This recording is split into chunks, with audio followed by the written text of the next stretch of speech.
তোৰাইজ প্ৰকাণ্ড এডাল কচুৰ তললৈ আপোনালোকৰ স্বাগতম। আৰু আজিৰ এই শ্বৰ্ট ব্লগটো বিশেষকৈ আমাৰ এয়াৰপ্লেনখনৰ কাৰণে বনোৱা হৈছে। তাৰ আগতে কচুডাল চাই লওক, বাপৰে বাপ কি প্ৰকাণ্ড, এডাল সৰু সুৰা গছো ফেইল। মই যে মাজে মাজে কৈ থাকোঁ সেই বুলি, তো আৰম্ভ কৰিলোঁ সেই বুলিয়েই আমাৰ যাত্ৰা আৰম্ভণিৰ পৰা আৰম্ভ নকৰি এই বান্দৰটোলৈ মন কৰে। এনেকৈ এদিন গছত উঠোঁতে ময়ো সৰি পৰিছিলোঁ। তাৰে পিছত কি হৈছিল নকলেও চাগে গম পাইছে।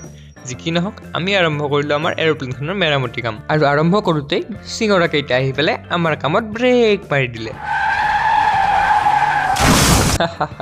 চিন্তা নাই ৰাইজ, দুখ পোৱা নাই। চিঙৰাটোহে খালোঁ আৰু খাই লৈয়ে ভাইটিক জোকোৱা আৰম্ভ কৰি দিলে আমাৰ কেন্দাই। আৰু যদিহে আপোনালোকে গম নাপায় কেন্দা কোন, তো তলতে এটা ভিডিঅ' আছে, সেইটো ক্লিক কৰি দিয়ক আৰু চাই লওক ভিডিঅ'টো। নহ'ব ৰাইজ, এনেকৈ হ'লে কাম নচলিব।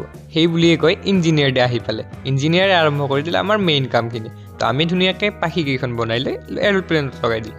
আগফালটো বাৰু কাম বাকী আছে, কিন্তু আপোনালোকে চাই থাকিলে গম পাই থাকিব। ৰাম, এইবিলাকচোন পূৰা আৰ্মিৰ হেলিকপ্টাৰ। চিন্তা নাই, আমাৰ এয়াৰপ্লেনখন চাব আহিছে চাগে, কেতিয়াবা লাগিলে ভাড়া দিব পাৰিম বাৰু।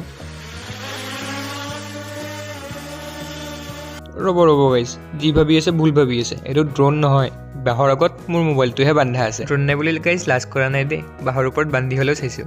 আৰু এনেকৈ আমাৰ চলি আছে বিহুৰ প্ৰস্তুতি। মায়ে ধুনীয়াকৈ পিঠা বনাই আছে, বাৰু পিঠাকেইখন গোটাই দেখুওৱা নহ'ল। যি কি নহওক, বিহু খাব আহিব কিন্তু, মোৰ ফালৰ পৰা নিমন্ত্ৰণ থাকিল।